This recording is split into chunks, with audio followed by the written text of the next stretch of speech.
nossa guia, Deus que me alumia.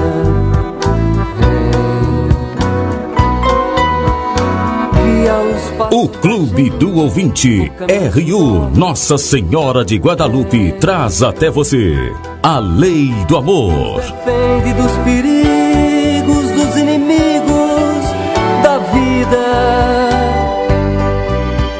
Também sou teu povo, Senhor, estou nessa estrada.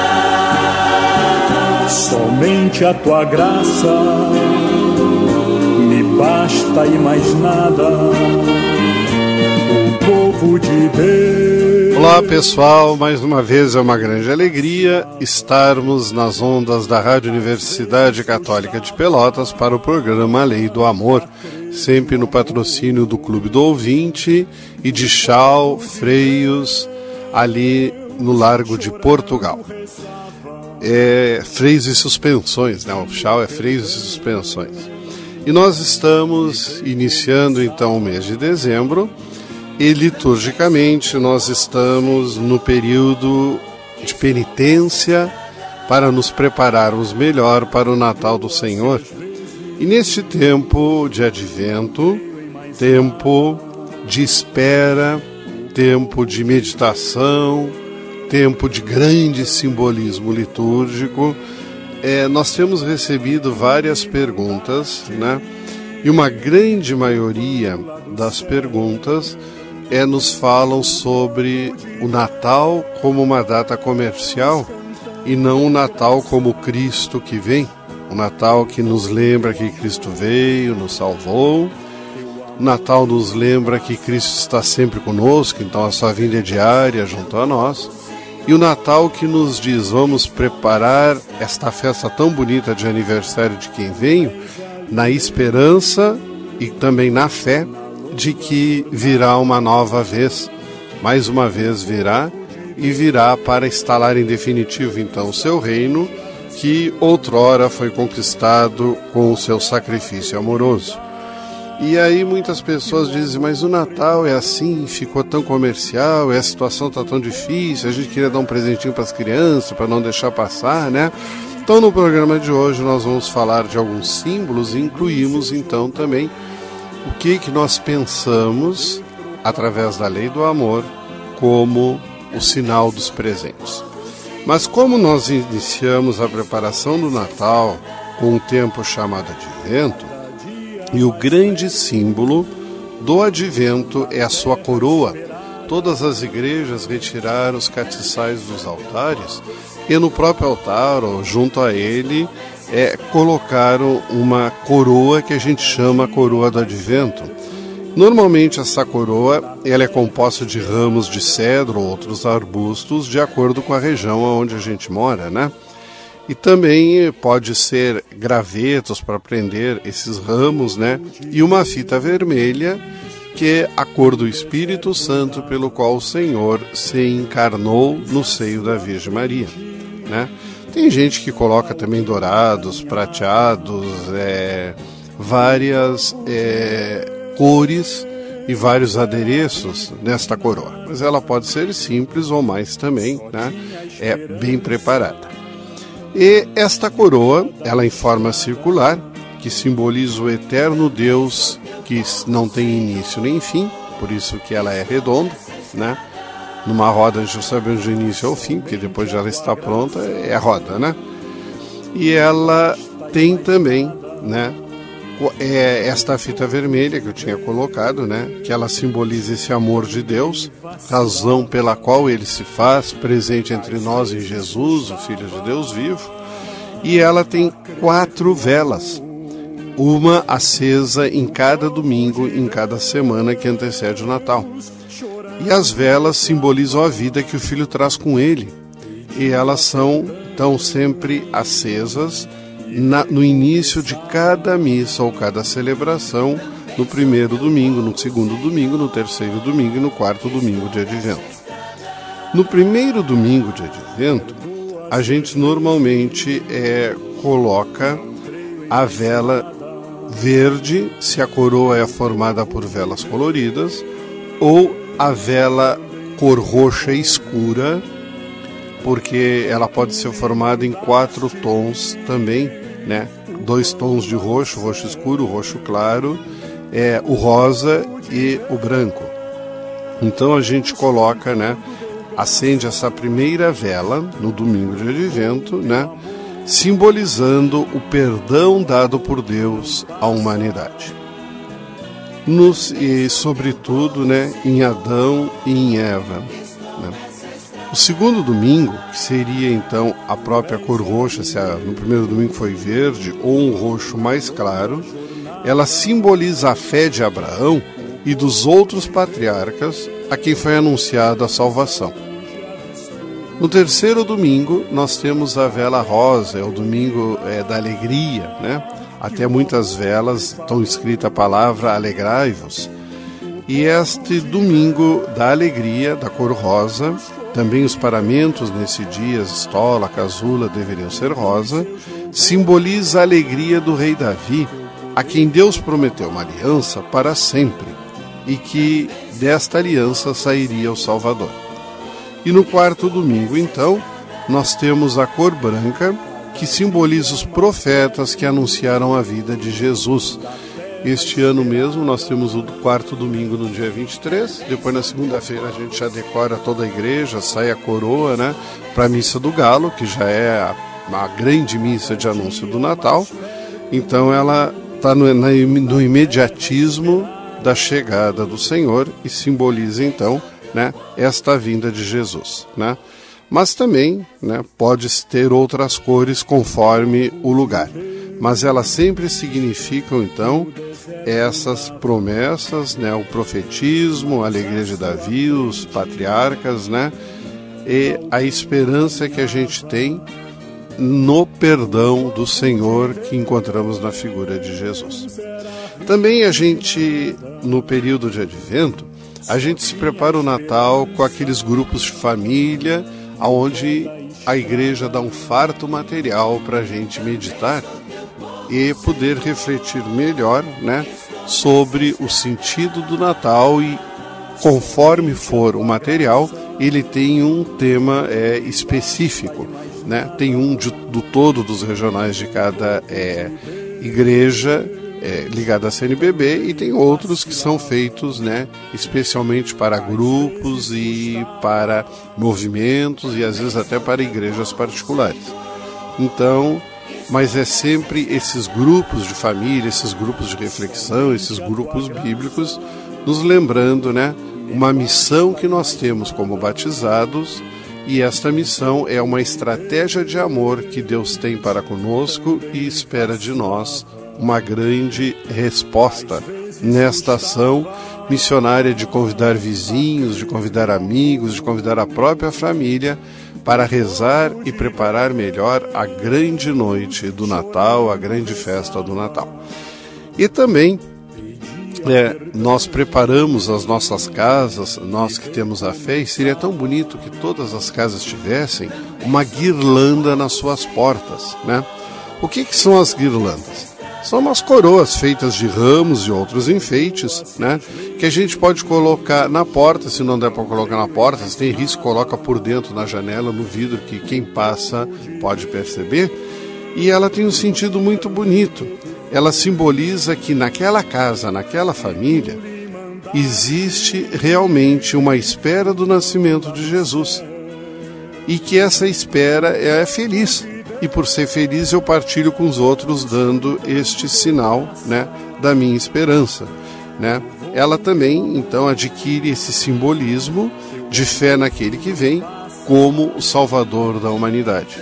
Então é bonito a gente incentivar a fazer, e pode fazer das mais diversas formas.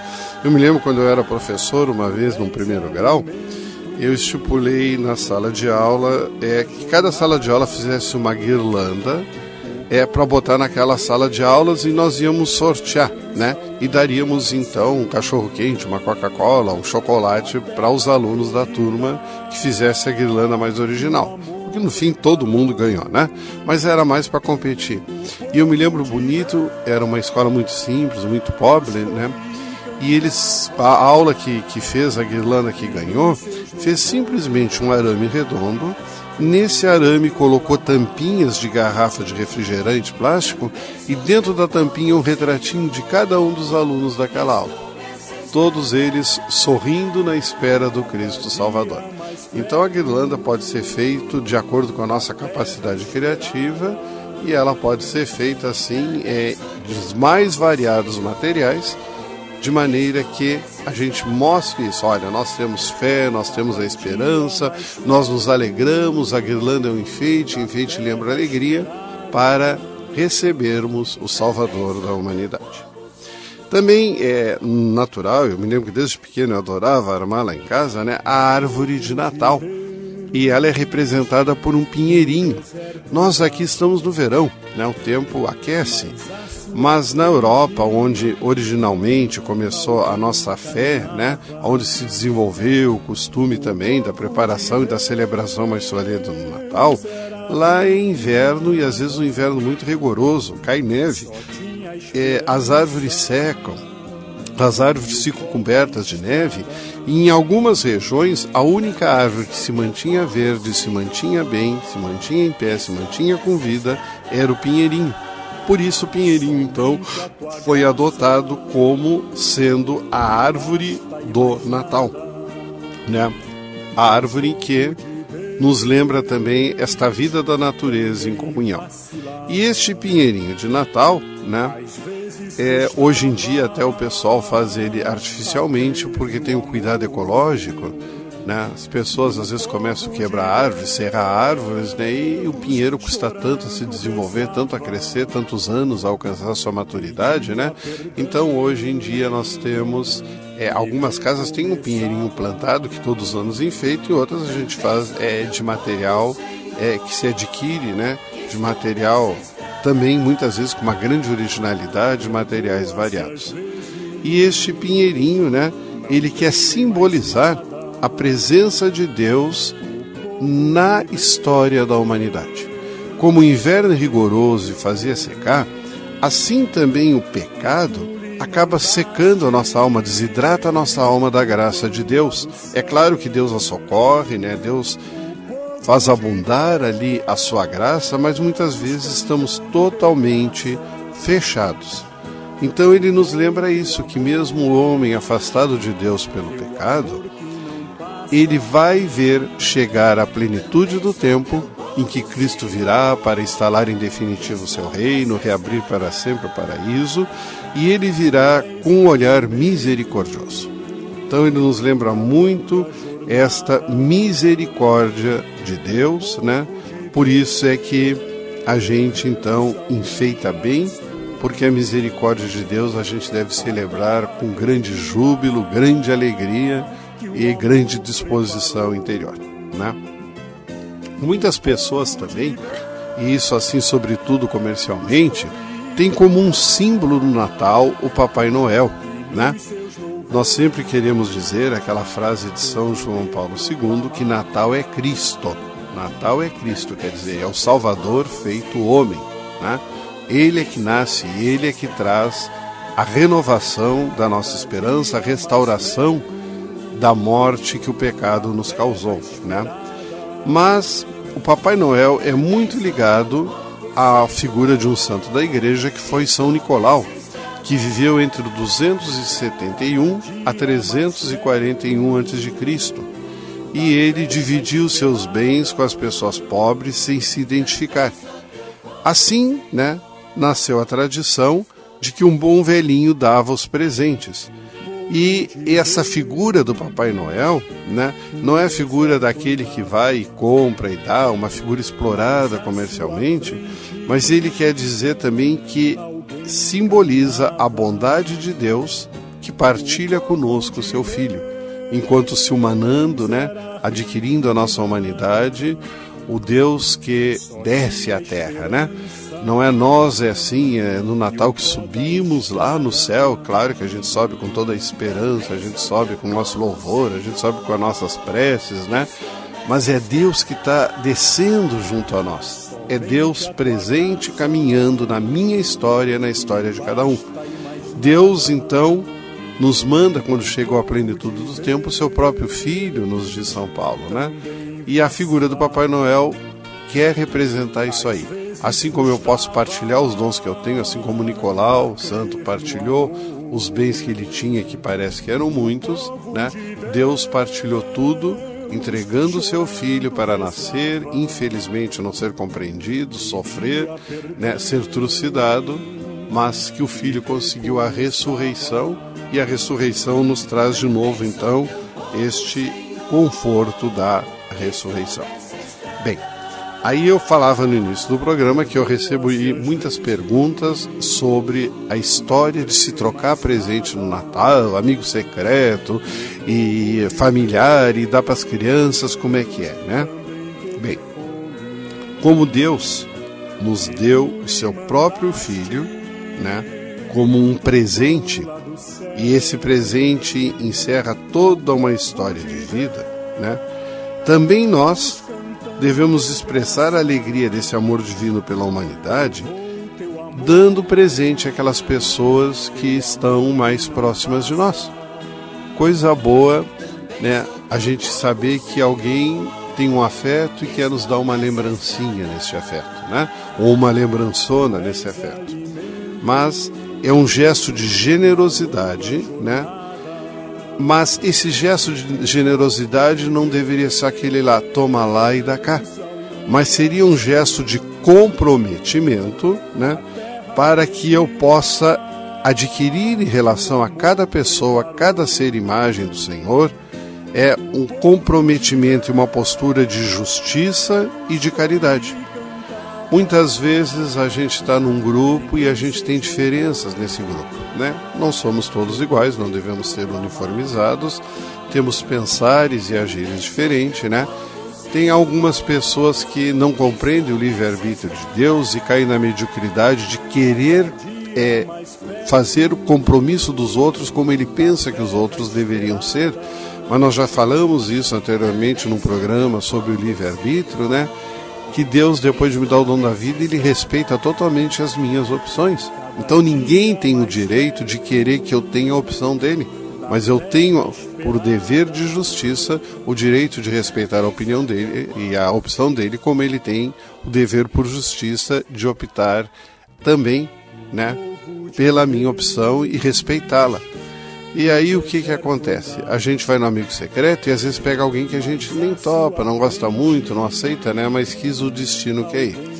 E isso é bonito, porque no espírito de Natal, no espírito de Deus que vê eu seco pelo pecado e me reidrata e me reanima e faz com que a graça que eu consiga mudar, este espírito de generosidade, de misericórdia, de justiça para com o outro, pode começar nesta simples troca de presentes. Então o presente não toma lá da cá, mas realmente, né, nos lembra um grande compromisso, né?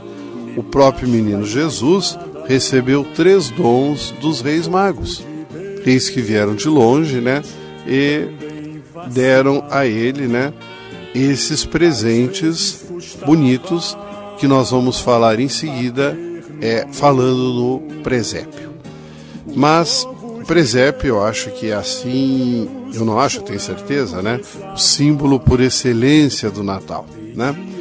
Então, no presépio, segundo a tradição, o primeiro presépio foi feito por São Francisco de Assis, quando ele fez uma encenação, um presépio vivo, lá em Assis, para explicar melhor o significado do Natal para aquele povo que não estava sendo evangelizado. E aí, a partir dessa ação de São Francisco de Assis, começou, né, a montagem e o costume de se montar nas casas presépios, né, como uma forma específica de evangelização. O que tem no presépio de importante? Em primeiro lugar, a figura do menino Jesus. Ele é o centro do presépio, porque ele representa a salvação. Nele está a salvação. Natal, festa da salvação. Temos a figura de Maria, a mãe de Jesus, que o concebeu pela ação do Espírito Santo, o grande milagre de Deus, como porta de entrada no seu Filho, se tornando humano. Temos a figura de José, que respeitou a opção, ouviu no seu sono a mensagem do anjo e se tornou o pai adotivo de Jesus. Temos também a figura do anjo. Normalmente ele está acima do presépio, às vezes tem uma faixa na mão dizendo glória a Deus, né? E este anjo, ele é o ser divino, é o ser que está no céu junto a Deus, e a sua manifestação que identifica o nascimento de Jesus como um acontecimento originado por Deus. Ele vai lá e avisa Maria: ave cheia de graça, tu conceberás, tu darás à luz a um filho, né? Ele será Emanuel, Deus conosco. E também o anjo no sonho avisa José que realmente o que se passou com Maria é obra de Deus. Então, o nascimento de Jesus na figura do anjo simboliza bem claro, né, um acontecimento originado por Deus. Os anjos servem a Deus e vieram anunciar, né, esse serviço. Temos também, então, a figura dos pastores, né? São aqueles pobres que à noite estavam lá trabalhando na sua humildade, cuidando das suas ovelhas, e foram os primeiros a receber também do anjo a anunciação de que o menino Jesus tinha nascido, que Deus estava conosco, e foram os primeiros a visitá-los. Temos a figura dos magos, né? Interessante é que normalmente nós fazemos aqui, né, a figura dos magos desde o início no presépio. Eu me lembro quando eu morava em Roma, o presépio estava lá armado, né, na Praça de São Pedro, e no dia 6, o dia da Epifania, dia 6 de janeiro, então eles tiravam os pastores, e colocavam a chegada dos reis magos. Aqui a gente bota tudo junto, né?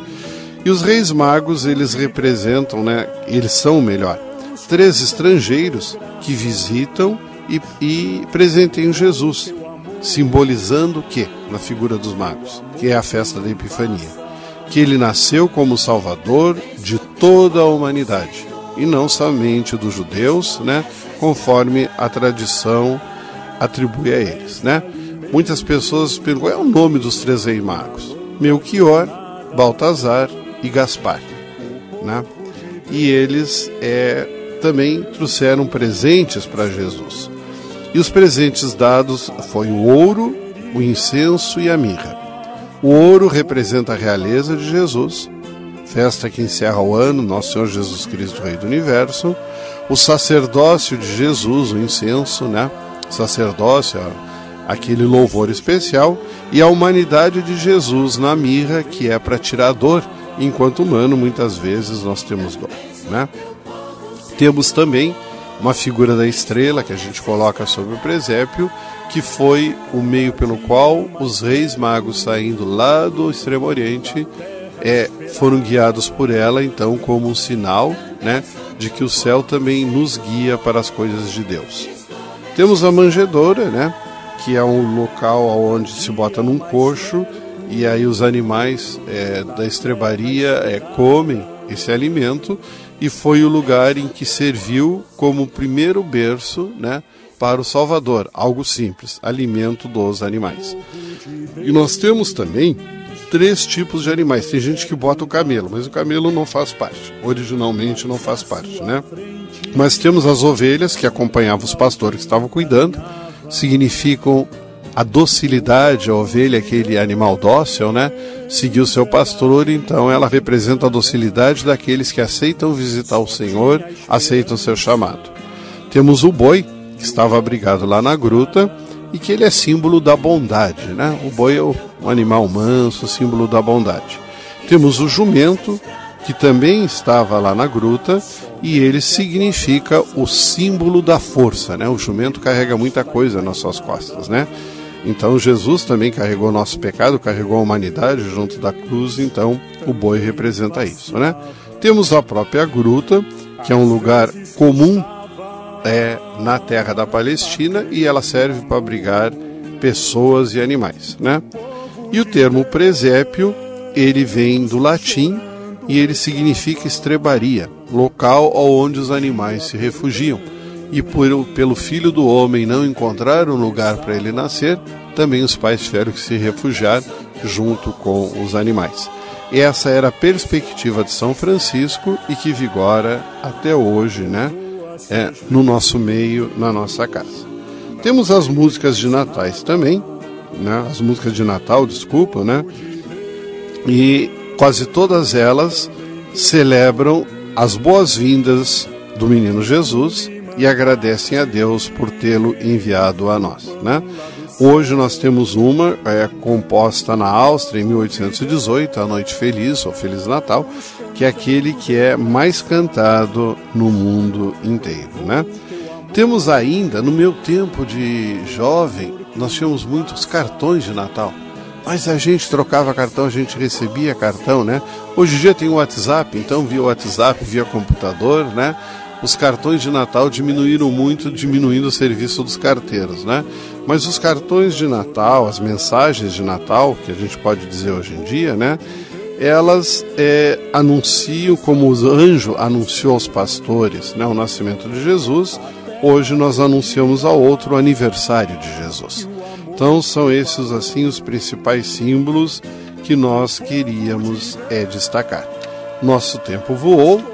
Foi uma grande alegria, mais uma vez, ter podido estar em contato com vocês. Deixamos a todos a nossa bênção, na certeza de que estamos nos preparando para o melhor da festa, que é realmente comemorar o Cristo. Pedimos a Deus, por intercessão também da Sagrada Família, que abençoe a todos em nome do Pai, do Filho e do Espírito Santo. Ficamos então com esta mensagem musical. Perceber no encontro real que Jesus é o amor que se dá no Natal, que nos faz refletir, faz sorrir e chorar, e sem a gente entender, deixa algo no ar. Mesmo se não o vemos, sua presença é total, então doce mistério, é especial. Já não somos os mesmos, há uma paz diferente que nos faz desejar algo novo na gente. O amor acontece, os encontros também, e o Espírito Santo nos conduz a Belém. De agora em diante já não dá pra esquecer que o Natal é Jesus.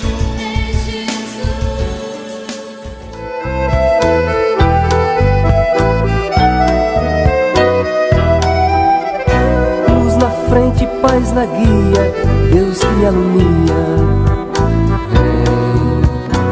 Seja um missionário da evangelização. Participe do Clube do Ouvinte. Um oferecimento Rádio Universidade, uma emissora da Arquidiocese de Pelotas. Dos inimigos da vida, vem, ó Deus, nos defender, nos proteger. Vem.